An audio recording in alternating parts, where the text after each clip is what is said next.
Hello, my name is Andrew McLaren, and I'm going to help you with the Rydberg equation today. There's a couple different versions, but to really understand it, it helps to compare those different versions. So in this video, we're going to go over how to really think about these equations when you're oftentimes going to solve for like a wavelength or an energy of a wave that's hitting an atom, and it's either exciting an electron or having an electron fall down, giving off that wave.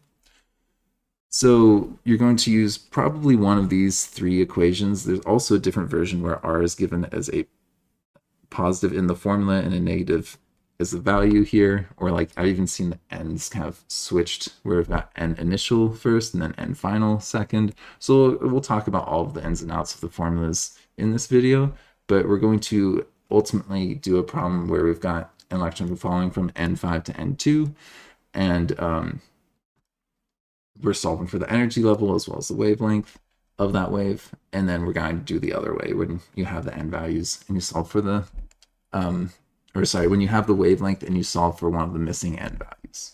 So to help you understand the Rydberg formula, it's best to look at this version of the formula, because you can think about an atom here that's going to have positive charge, and then you've got your electron that could be either falling towards or away from the atom. So it's at some sort of n level.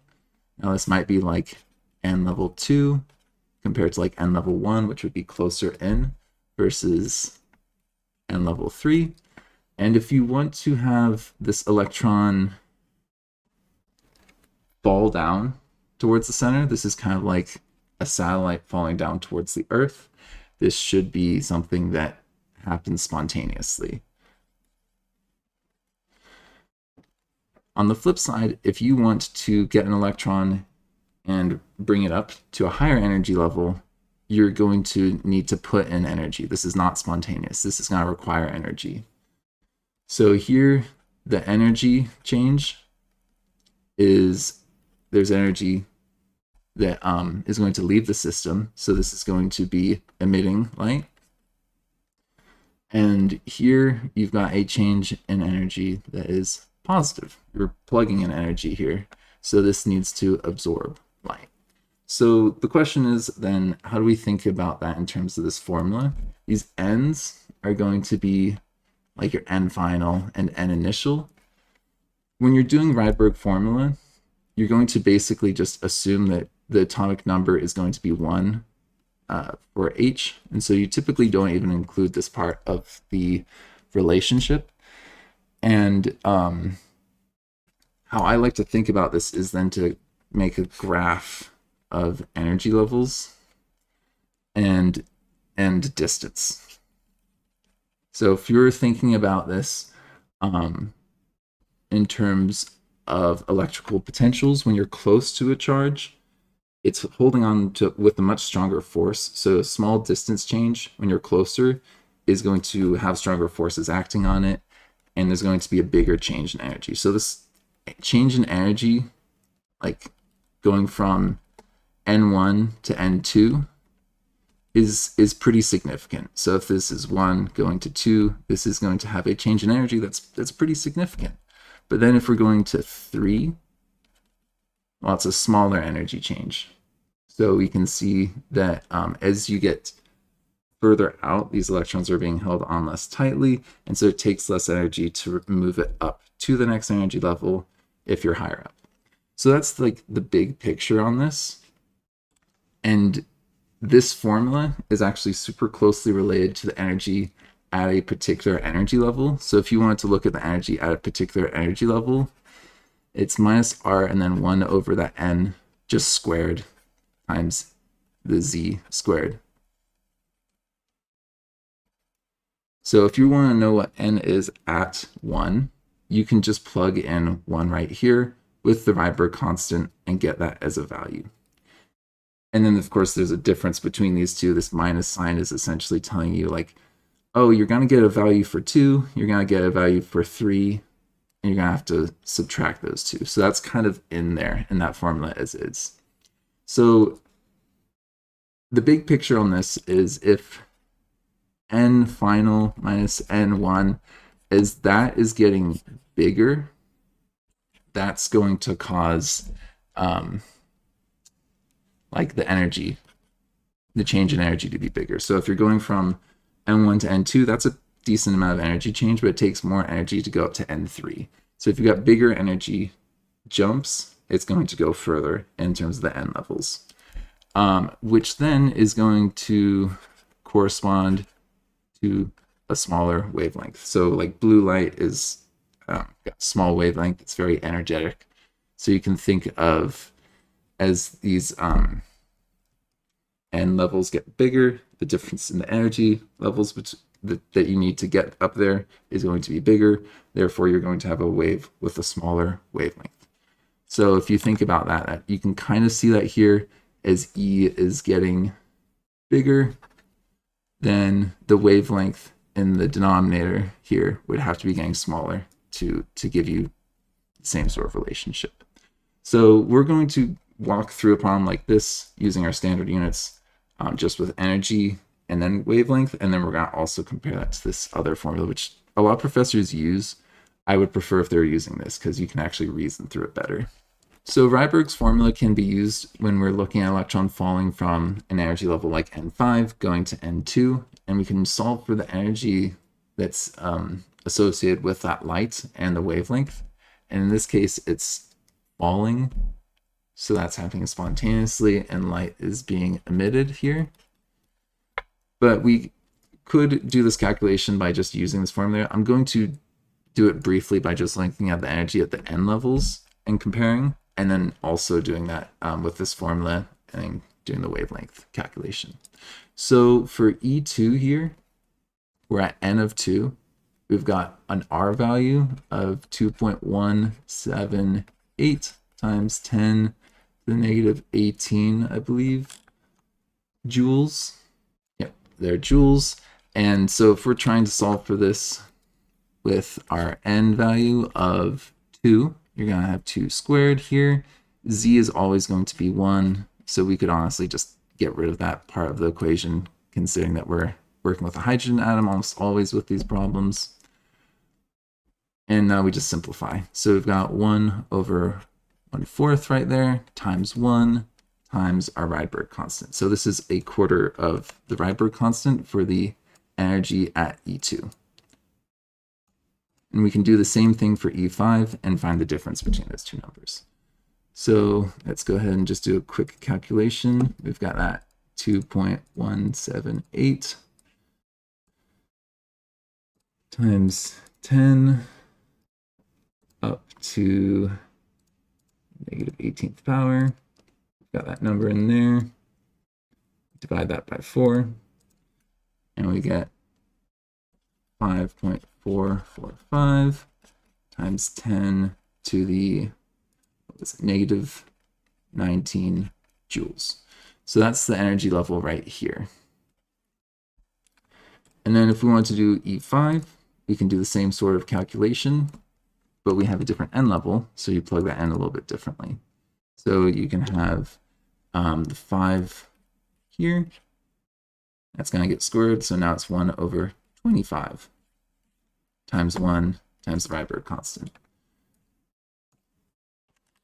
It's not too difficult. Oh, actually, sorry, there's a small mistake. These should be negative numbers because these are all relative to infinitely far away. So the energy level, if you were to plug in infinity in this formula, E would be 0. So if you think about this in the context of this graph where it's like, oh, the E, all these numbers that we're talking about, these are all negatives, and infinitely far away would be 0. So that helps me kind of wrap my head around what's going on with the change as well. So you would get a weird value if you had those not correctly done there. So we've also got the Rydberg constant, which I believe we had right here. Yep, and then we're going to divide that by 25. Okay. Get a negative 8.712 times 10 to the negative, what's that, 20 joules. And so now the difference between these two is going to be the final minus the initial, right? So any change is going to be final minus initial. So if we're asking what's the change going from 5 to 2, then we're going to be our final would be the second energy level, this guy right here. That's the final, and then we are subtracting the second number here. And we should get a difference. So if we take that number, I believe that that is actually what we're subtracting from this other number. Yeah, this is kind of messy math, but you could imagine doing this. I'm just gonna cut to the when I've got it actually done though. Doing the calculator work, I got 4.57 times 10 to the negative 19. This is a slightly bigger number than that. So this is kind of like if you had 54 and 8, and this is a 45. So the change in energy level that in this system has gone down. That corresponds to the light having a positive value. So this is the energy that was emitted by the atom, and it's being emitted as light. So if it's being emitted, it's going to have an opposite sign here, but if you're absorbing light, that's the amount of energy going in as well. So we have the amount of energy. If we want to then find the wavelength, then we can do that using this formula here. We have in our problem, we have the energy level, we have Planck's constant, and we have C. So it's just a matter of plugging in our energy level with Planck's constant and the speed of light, and we should be able to solve for that. So we've got these guys times here, times here. Of course, the Rydberg formula where it's all together, it combines all of this for you, but it's too much going on at once for my personal preference. So I would look at these and I would combine these two numbers and then divide by that is probably what I would do. So I'd take my 6.626 times 10 to that 34th power. The 34, but negative. We've got that right there. Times 3 times 10 up to the 8th power. And I get 1.9878 times 10 to the, what is that, negative 25. And the seconds do cancel out now, so we're left with, it looks like joule meters, but we're gonna then, it looks like we're dividing by meters, so it would leave you with joules on the other side, so that's okay. Got our equation here, where you can rearrange for that, get the wavelength by itself. This now in the denominator, and it should leave us with this in meters. So if you're asked to put this in nanometers, you would have to do one more step, which is pretty standard. So I think we should do that just to go over that. So you've got this over that, and let's see what our wavelength is. We're dividing that by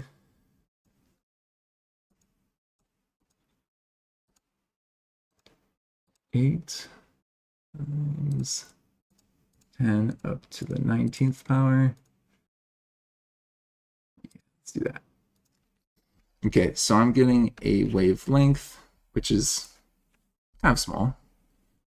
4.34 times 10 to the negative 7 meters. But this is very much within our expected range.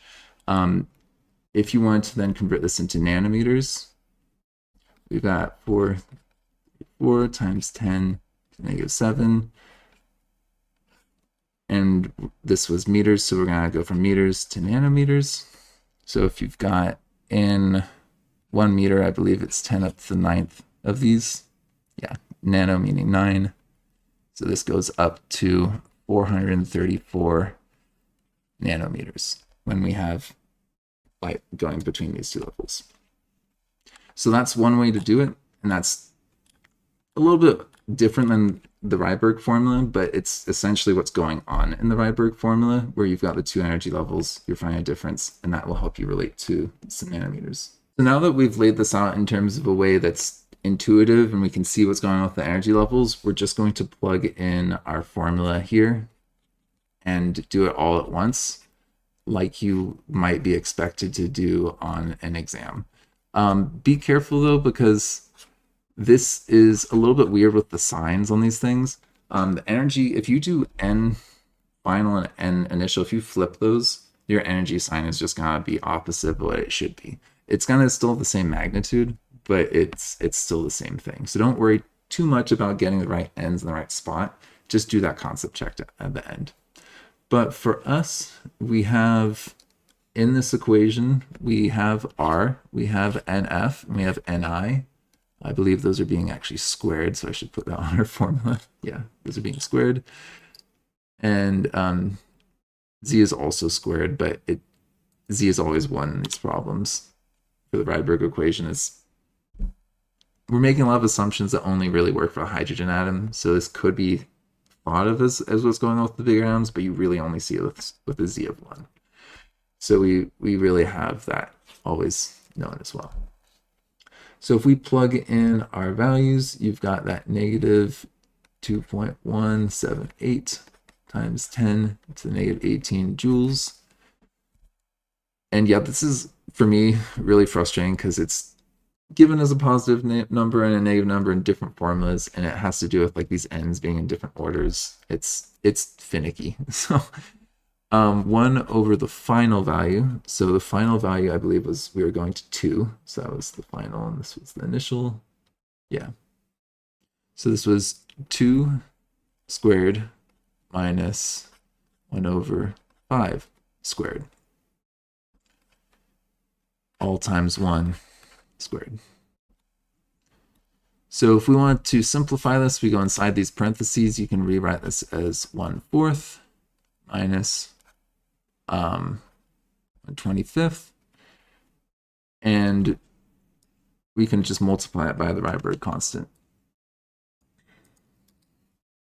once we've simplified it down to a single term. So we've got 1/4, so that's 0.25, and we're going to divide that by 1/25, or subtract 1/25 off of that. So that's 1/25. Okay, so 0.25. I'm going to rewrite this as 0.25 minus 0.04, just to help myself out just a little bit. Again, these problems, you're going to do a lot of them. It just helps to have these as decimals. Just, you'll see it a lot faster. So I'll get that 0.04. So we got 0.21 times our constant. Let's see what we get when we do that. If you're looking at the change in E that we had found earlier, I believe that was 4.57 times 10 to the negative 19, which is, you know, if this was like 21, that's kind of like 4.5. So that is about 1/5 of this number. So I think that we're right on the money with our earlier calculation. So we do that times 10 up to the 18th, negative 18th. Yep, there we go. So we've got the same change in E that from that first part, just kind of showing how this works. So similarly to what I did last time, if you have the change in E value here, you can then plug that into this formula for light. Because we have Planck's constant and the speed of light as known things, we should be able to solve for the wavelength. I'm not going to do this exact same calculation because it is literally the exact same. We have the energy value, you plug it in, you rearrange, and you should be able to get the wavelength. So that's the traditional formula and how you would do it with this additional energy step. I kind of am okay with that one. It's better than the next version, which if your professor's given you, I'm sorry, but it does do it all in one step for you. So that's kind of nice. Now we're looking at this really weird one where it's not even a final and an initial. they're just saying go from the energy, the lower one first and the higher one second. And that will give you like a positive value essentially. And then that should give us a wavelength that makes sense, because you shouldn't have a negative wavelength. That'd be kind of weird. So it's just a matter of kind of plugging in these numbers here. And this Rydberg constant is a different version of it, just to go straight to nanometers. So we're not messing around with energy at all. So we're going to just have this done in red. So we've got 1 over the wavelength, which is now going to be times 1.097 times 10 to the -2 nanometers. Yeah, the Rydberg constant is essentially what's needed with our units to convert between n levels and energy and waves. That's really what it comes down to. It's just a constant to help with our units. It's kind of like a mole in that regard, where it's like, oh, well, we have our units. This is just what we work with on Earth, and what constants we need to convert between our given units. So we've got 1 over some number minus 1 over some number, and they're not even giving z of 1. It's assumed when you're doing Rydberg problems that you're really talking about a hydrogen atom. So if we're talking about going from the 5 to the 2, the lower energy level is the 2 here, and the higher one is the 5, squaring both of them. And yeah, you can see that this is a positive R value in this case. It's given as a positive value, and you want to actually use this as a positive value to get a wavelength that's positive when you've set it up with those ends as they have. So we've got the 1/4, 1/25, or 0.25 minus 0.04. And that's just going to simplify down to the 0.21 times our Rydberg constant here, when we're just going straight to nanometers.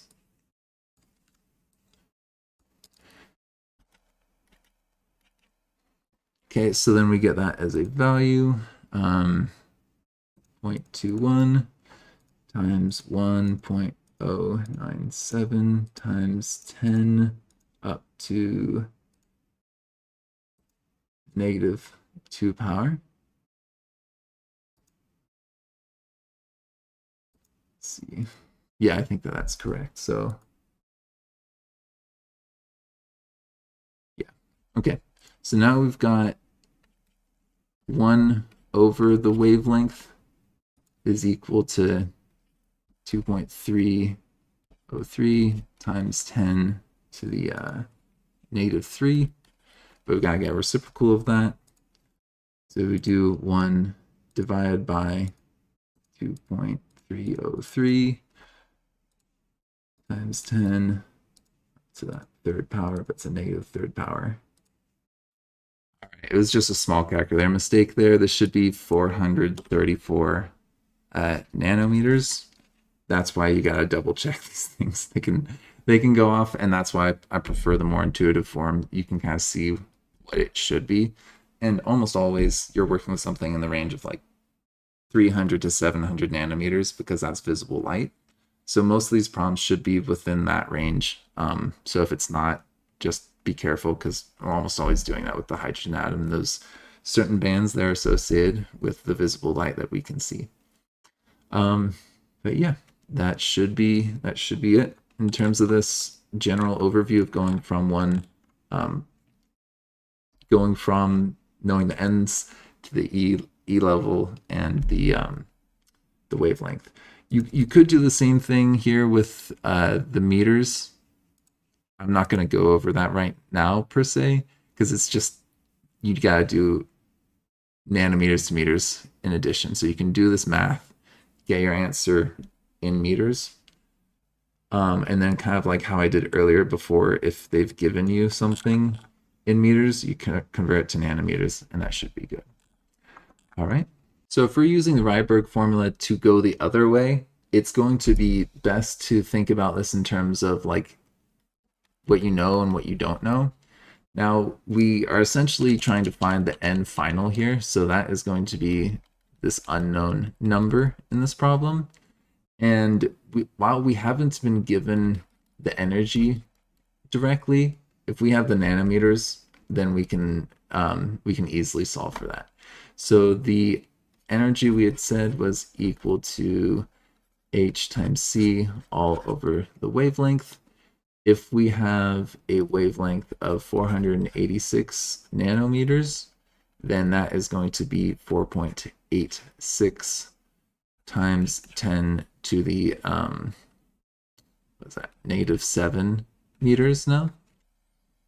So if you wanted to convert that with your nanometers to meters, it's in 1 meter, there's 10 up to the 9 nanometers, so we've got to divide by 10 up to 9, and we should get that. So then you plug that in here. We have these other two values. We've got our 3.0 times 10 to the 8 meters per second, and 6.626 times 10 to the, I believe it's a -18 joule seconds. Just double checking. No, it's a -34. Yeah, you gotta be careful on those ends. So if we plug in those numbers, you've got those top two multiplied together. It's the same thing as what we did before, but I'm just gonna do it again while we're here. 10 up to the -34 times 3.0 times 10 to the 8th power. So we've got that on top, the 1.9878 times 10 to the, what was it, -25. Seconds cancel out, leave us joule meters, but it's all over meters, so that cancels out. Got this guy right here. We can get our energy. And then we can just plug that in. So we've got that 1.9, yeah, divide that by the 4.86 times 10 up to the -7th power. And I'm getting E of 4.09 times 10 up to the -19 joules. So we've got our change in E level now, which is, you know, kind of similar to what we saw before. We've got a similar nanometer here, so it's got a similar amount of energy. It's a bit different. I think it's a bit less, so I think we might be going to an energy level that's not as high as when we went up to N5. So it's good to be able to get some bearings in terms of these sizes, and you'll do that when you have a problem set. But on a test, you want to compare if you've got two of them, because you can usually do a side by side. Is this light longer, or is it shorter? Has it got more energy? And how does that compare to the N levels? It's a useful check. So right now we have our E. We've got our 4.09 times 10 to the -19 joules, and that is now going to be equal to -R times whatever Z. It's going to be 1 squared, so we don't really have to even consider that. But we've got something squared here and something squared here. Our Rydberg constant, it's the same that we were using for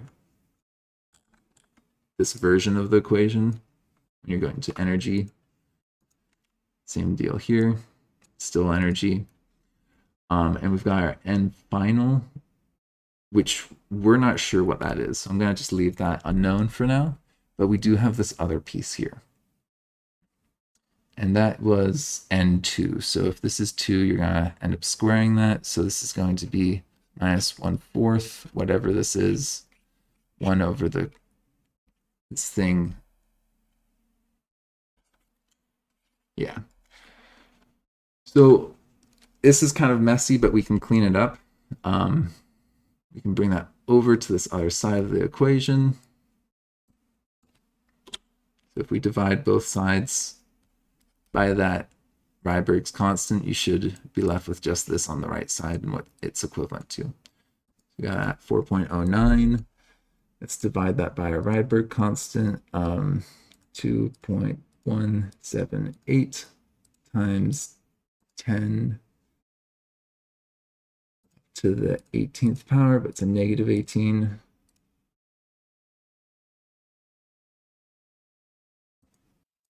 Okay, so I got all kinds of messed up in the math here. This is tricky, but we can reason through it. So we have 0.25, we've got 0.187. This other number is essentially the difference between that two. We can think about this as if this was a negative energy change, then the final really should be this mystery number. So this whole thing is negative in the math. It's kind of weird. So if we take our 0.87, like a negative number, make that negative, and we add 0.25 to it, then we get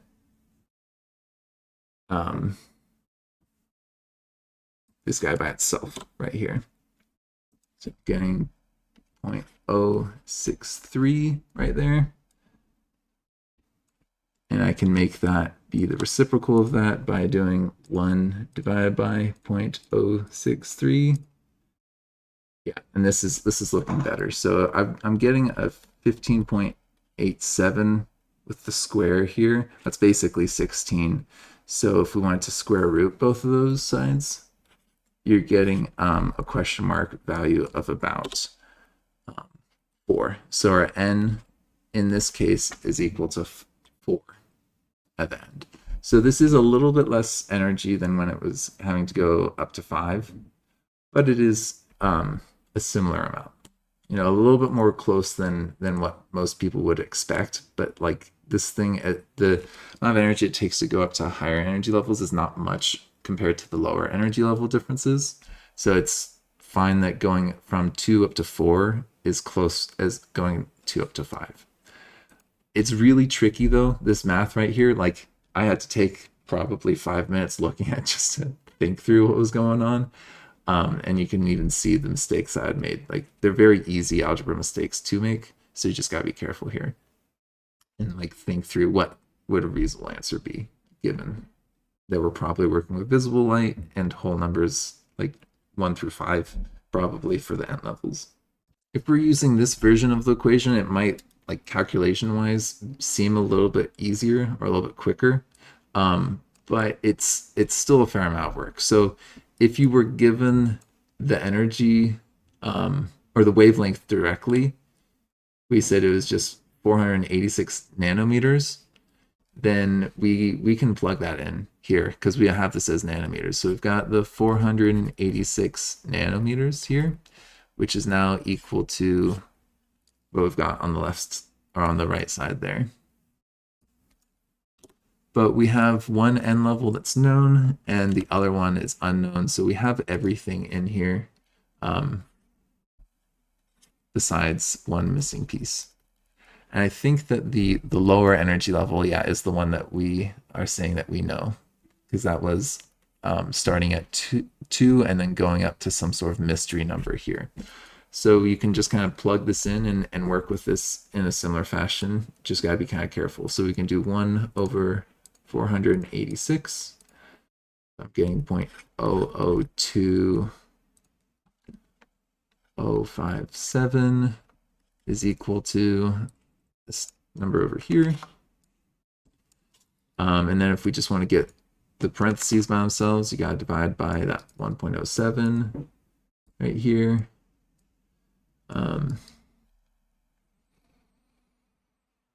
So that 0.002057 divided by 1.097 times 10 up to the second power.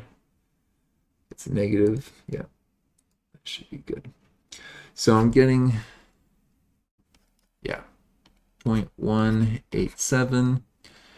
when we've arranged it this way, it's coming out as the positive value here, and you've got this as a quarter minus this unknown that's being squared. So you can rewrite this as 0.25 minus that thing that's over the square unknown. And then we can isolate for this by itself. So we subtract 0.25 from both sides. And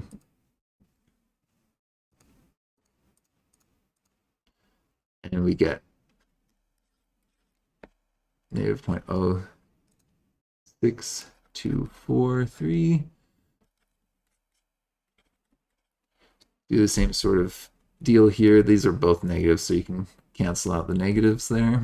And you can do, and the math is very similar to the last problem, so I'm just going to kind of show the math over here. And you get that 0.063 equal to 1 over this square root. I think I just reciprocated both sides, so I put 1 over 0.063 and got that as 15.87 and then square rooted that. So it'd be the same deal here. You can kind of see similarities and difference between those two methods. This is a lot harder to reason through the red one, what I've done in red, but it is granted a little bit faster. Professors will insist on doing energy, and that helps you actually think through what these things mean. It is a bit more work, but you can actually think through it in a more meaningful way. Thank you for McLearning with me. Before you go, please check out the following services that I offer with my business. So if you click the link in my videos, this goes to my website. I might be changing it from Podia because I'm no longer doing the interactive videos for sale. I might put those up for free. But most of my other services are linked here. So you can see that I've got like a Teachers Pay Teachers and a Wyzant. The Teachers Pay Teachers has a lot of my assessments that I have for like the NGSS, as well as lessons that I made when I was actually a teacher in the classroom. So I've got quite a few things like CERs and other things on there. If you want to get one-on-one live support from me, either like with science or like working on like teaching support lessons and that kind of stuff, you can sign up through Wyzant. I have a link to there where you can contact me there. And we can schedule hourly appointments. And I've got a few other things on here like a Facebook page and other social media. And if you're interested in getting professional development with me for like a team of teachers, a whole page with information on that. So yeah, feel free to check that out. Thank you.